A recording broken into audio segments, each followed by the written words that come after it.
Для тех, кто не понимает, друзья, это идет ландшафтный дизайн полным ходом.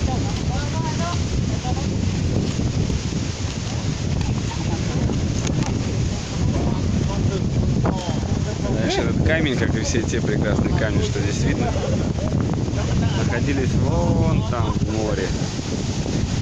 Подняли, притащили сюда и положили здесь.